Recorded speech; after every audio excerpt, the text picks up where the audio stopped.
Headline Volley is about 15 minutes away on the Chris and Joe Show, KTAR News. I'm Chris Merrill. He is Joe Huizenga. You know, Karrin Taylor Robson gets into the gubernatorial race. Right now we have her and Andy Biggs are really the two names of note. That doesn't mean somebody else can't come up in the polling numbers or make a splash. But right now, those are the two big recognizable names. Karrin Taylor Robson ran in the Republican primary and came in a close second to Kari Lake in the Republican primary last time around.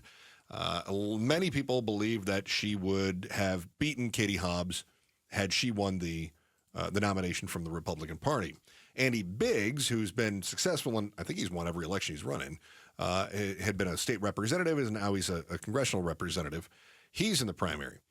Biggs has been an ardent supporter of President Trump from the very beginning. Mm-hmm. He's a Freedom Caucus guy. He is big-time MAGA. Karrin Taylor Robson did not get the love from Trump 2.5 years ago.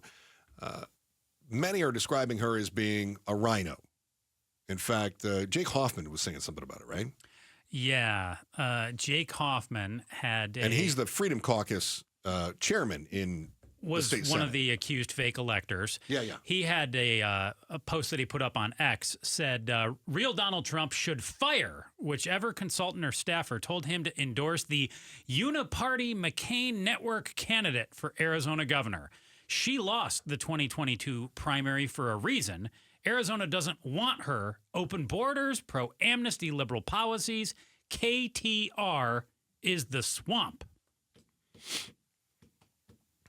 I didn't realize her initials were almost our call letters. Yeah. Pretty close. All right. Gives her a leg up. So she's got the MAGA crowd against her right now. Though Trump is for her. Because Trump said, if you run for governor, you got my support. Are you running for governor? I think so, Karrin, because if you do, you're going to have my support, okay? So does Trump split the baby here? Does he say, I'm going to support Andy and Karrin Taylor Robson? Which he did for our Senate race with Hamadeh and Blake Masters last time around. And he also did this for a couple of Missouri candidates that were both named Eric, and he said, Eric's going to be great. It was the Debbie Lesko seat, right? It was the House Oh, race. that it was? Okay, yeah. Not the Masters Senate. ran for Senate. That's and then later, he ran for the seat that Hamadeh ended up winning. You are right. Yeah, I stand corrected. And he did that. You're right. He did it a couple years prior as well. Not here in Arizona. But Missouri. Yes. Right. So that would not be the first time, first time or second time wouldn't be the first time in Arizona that Trump has done this. I think the easy, safe play for Trump is, just back both. You like Karrin Taylor Robson? You like Andy Biggs. You can't go wrong. I think Biggs puts on his big boy pants. And does what? And he says, this House is a one-vote swing right now. I need an endorsement. And if you're going to endorse my opponent, I'm not so sure I can endorse Elon Musk's budget ideas. So Andy Biggs sticks it to Trump? I mean, figuratively, and just stabs the knife right in his back? Remember when the Senate was so close and Kyrsten Sinema was able to kind of go, listen, I want some things. If you want my vote, I want some things, right? And Joe Manchin did the same thing. I want some things.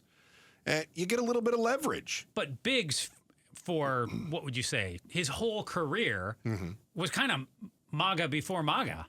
Yeah, definitely. So he would then betray Trump and say, well, if you still want those things done. He doesn't have to. He just has to use the art of the deal.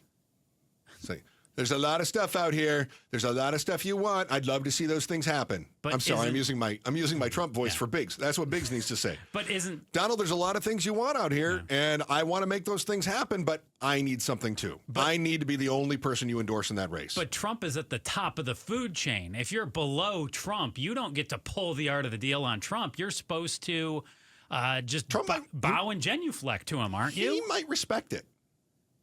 And do what?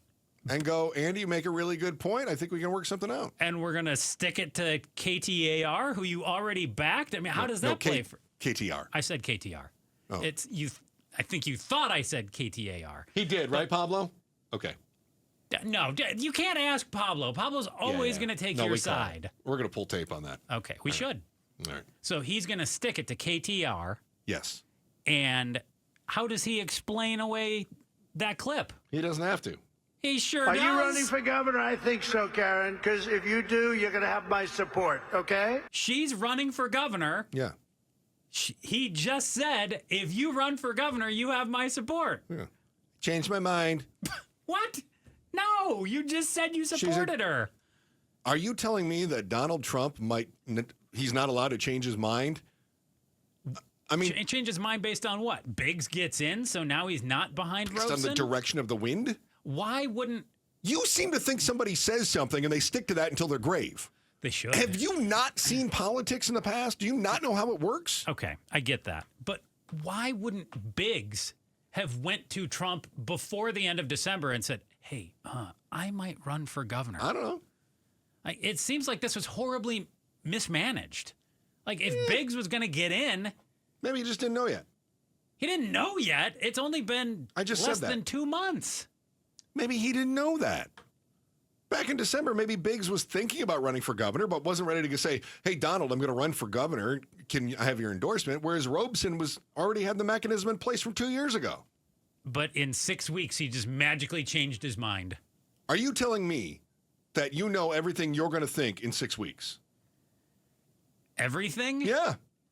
I am confident I will still be here in 6 weeks, and I will not be looking for a new job. Oh, Pablo. Yeah. This guy. He's getting too comfortable. I don't even know what I'll be thinking in 6 weeks. He's too comfortable in radio. Am I right? I mean, he doesn't. 6 weeks ago, I didn't think I'd be here with you guys. Exactly.